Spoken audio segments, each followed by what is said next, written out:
Namaskar students. In this video, we will discuss about global indicators. Before coming to the global indicators, let us summarize which we have studied in our last video, that is about the ITA areas. As this particular topic will give us a base for understanding global indicators. So firstly, let us summarize about the ITA areas. I have discussed with you that ITA's main function is to take care of the operations part of the airlines. Operations part of the airlines. And to perform this function smoothly, ITA has divided the whole world into three parts.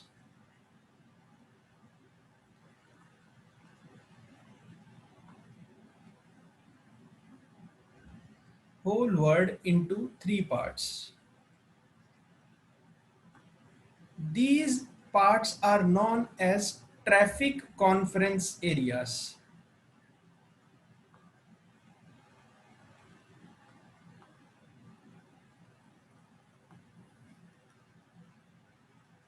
Or we call them as TC areas.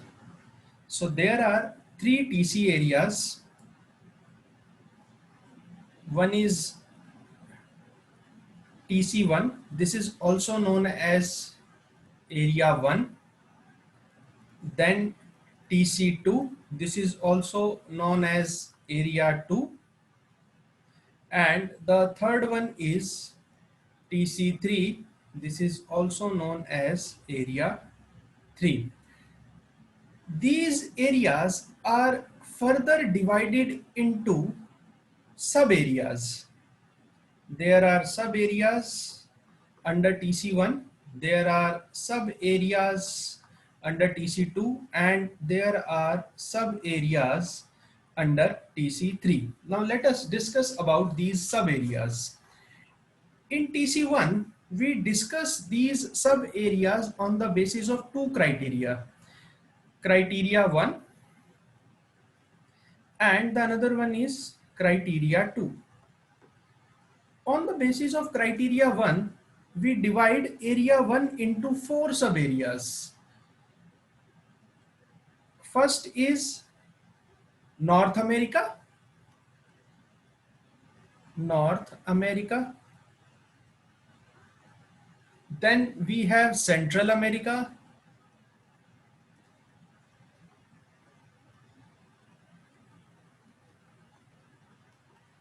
Then third, we have South America. And fourth, we have Caribbean area. Fourth, we have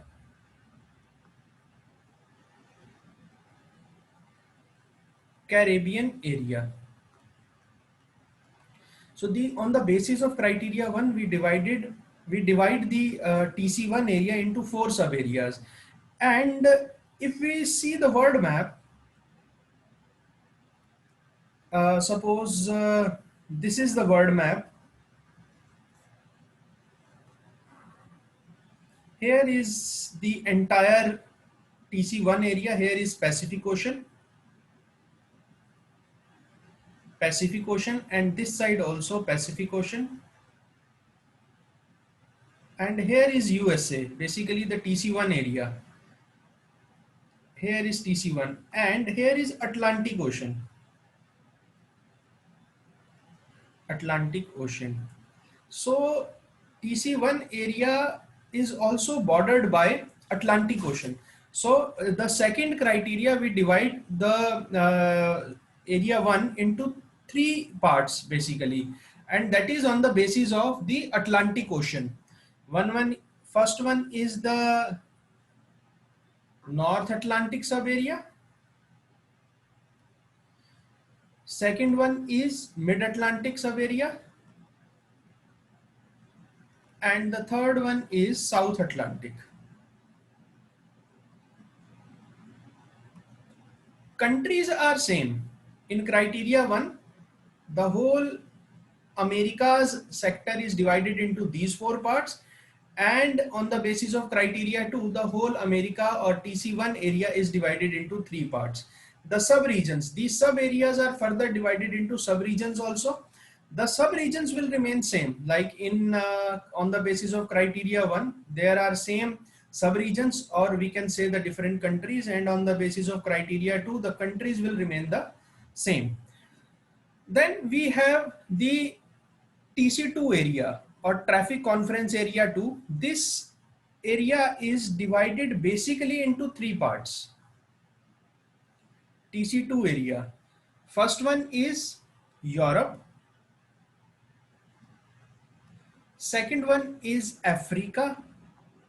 And third one is Middle East.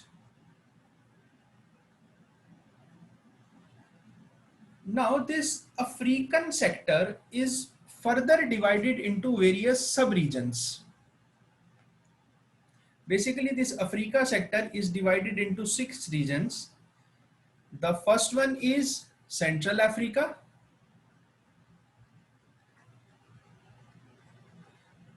Second one is Eastern Africa.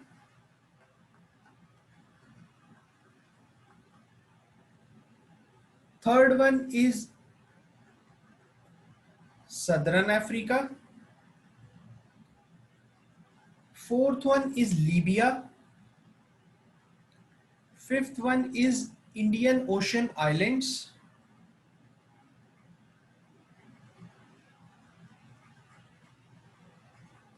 And the sixth one is Western Africa.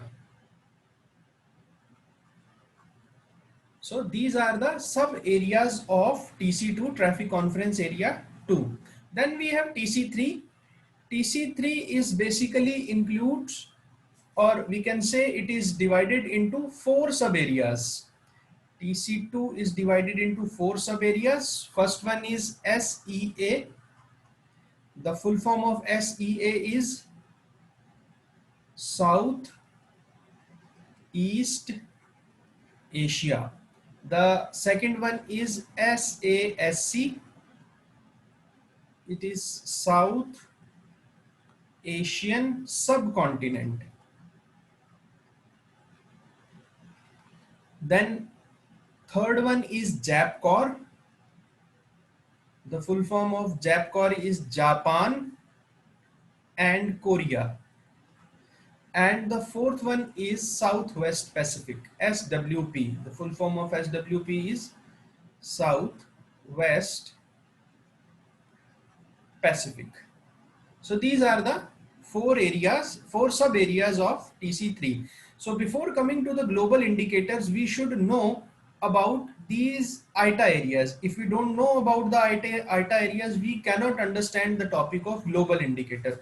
So this map should be fitted into your mind to have a better understanding on global indicator. Now we discuss what exactly are global indicators and how we study them. So let's start discussing about global indicators.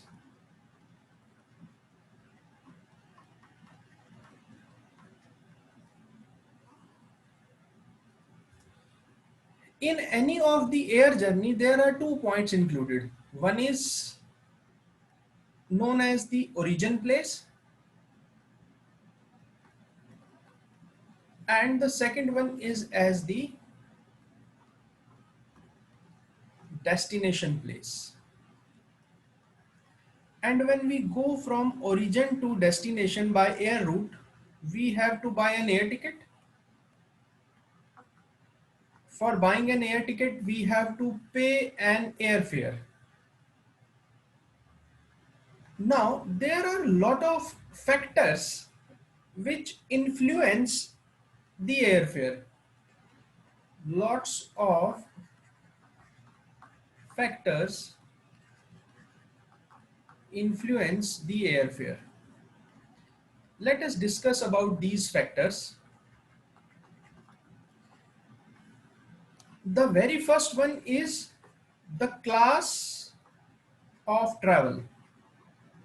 Basically, there are 3 classes in an airlines, first one is called as economy class. Economy class is being denoted by letter Y. Then we have business class. Business class is being denoted by letter J, and F is the first class. First class is being denoted by letter F. Nowadays, the airlines have one more segregation as far as the class of travel is concerned, that is called as premium economy. But not every airlines is offering this premium economy seats in their aircrafts. Premium economy. Basically, these seats are the front row seats or the seats near the emergency exits where the leg space is more. So those were the seats which have more leg space. The airlines sell them by the name of premium economy, and airlines do charge more amount for these seats. So this class of travel affects the airfare. If I have purchased an economy class air ticket, I have to pay a less airfare, and it increases as we change the class of travel. Like if I have purchased a business class ticket, obviously I have to pay more, and in first class I have to pay the highest amount as comparison to economy and business class. Then the second factors which affect the airfare is the miles between the two cities. Miles between the two cities. For example, I am going from, there are two points, Delhi to London. Obviously, Delhi to London would be having less miles as comparison if I compare it with Delhi to New York. So Delhi to New York would be having more miles. So the fare from Delhi to New York will be higher than from Delhi to London. As from Delhi to New York, the airlines has to travel more miles, and from Delhi to London, it has to travel less miles as comparison with Delhi to New York. So the second factor which influence the airfare is the miles between the two cities. Then the third factors which influence, either you are traveling on a weekend or you are traveling in a weekday, weekend or weekday. Obviously, weekend have more demand, and as the demand increases, the airfare also increases. And on weekdays, the demand is less, so the airfare is also less. So this weekend or weekday travel also influence the airfare. Then the another factor that affect the airfare is the seasonality. Seasonality means either it is a peak season or it is a lean season. Like when the holiday time starts, everyone travels. So the demand increases during the holiday time, and that's a peak time. And the airfare also increases. And similarly, in the lean season, demand of the air tickets or the travel reduces, and that also affect the airfare. The airfare also reduced significantly. So the seasonality also impact. Apart from these factors, there is another factor which influence the airfare, and we understand that particular factor with the help of an example. For example, uh, a person, here is Delhi, a person want to go from Delhi to there, here is a country in USA. This is TC3, here is TC2, here is Atlantic Ocean,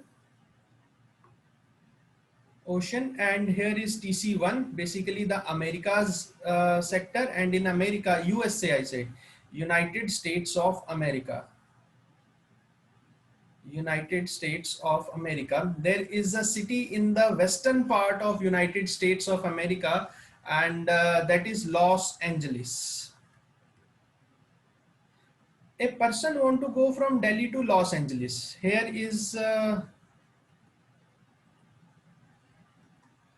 Pacific Ocean, and here is also Pacific Ocean.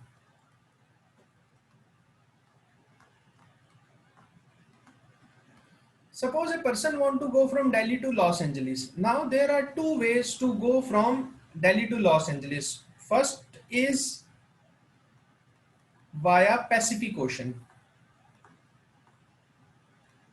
So a person will start his journey from Delhi. He will move towards the Pacific side. He can take a break in Hong Kong or in Japan or at any of this sector.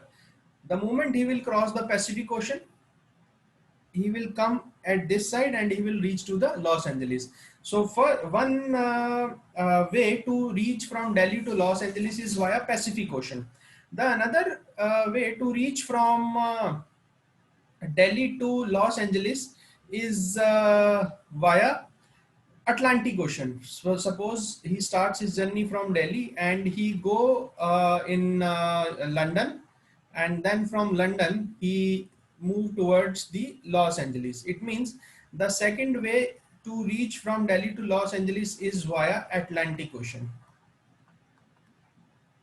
So in both the cases, the airlines has taken a different route. Different route. So this route which airlines has taken, that also influence the airfare. And now how we will come to know which route the airlines has taken? The answer to this question is global indicators. So global indicators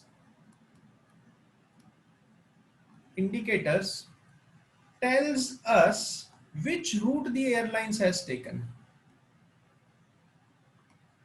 Which route the airlines has taken, and the airfare is decided accordingly. So these global indicators are basically the two-letter code,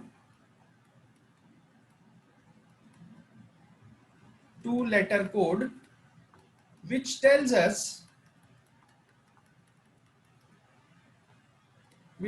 us about the route of the airlines.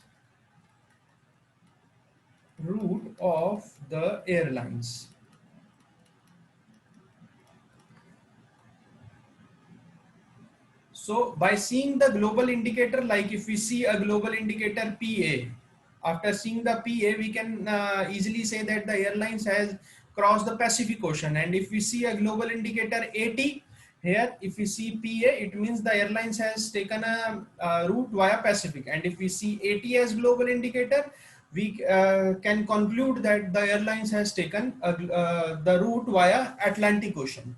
So this is the relevance of global indicator. Now we just come to the global indicator. Basically there are 10 global indicators.